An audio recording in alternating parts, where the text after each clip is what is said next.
இந்த மாதத்துக்கான வாக்குத்தத்தமாய் நினைவிலே கொண்டு வந்தார். ஏசாயா 41:10. நீ பயப்படாதே, நான் உன்னுடனே இருக்கிறேன். திகையாதே, நான் உன் தேவன்.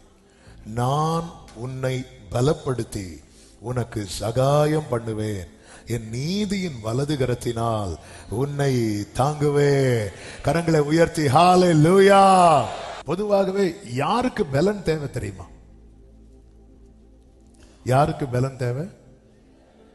கரெக்டா சொல்லு, கோரஸா சொல்றீங்க. அப்புறமா எல்லாருக்குமே பலன் இல்லாதவர்களுக்கு, தளர்ந்தவர்களுக்கு, பயந்தவர்களுக்கு, முடக்கப்பட்டிருக்கிறவர்களுக்கு, நம்பிக்கை இழந்தவர்களுக்கு.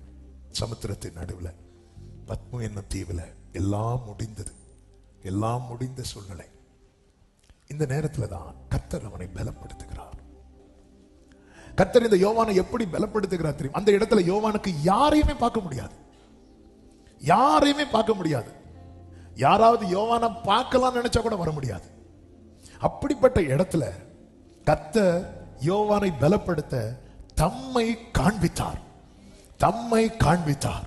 இந்த காலை வேளையில இந்த சத்தத்தை கேட்கிற ஒவ்வொருவருக்கும் சொல்லுகிற செய்தி, இந்த வார்த்தையை நீங்க எந்த விதத்துல கேட்கறீங்க அப்படின்னு தெரியாது.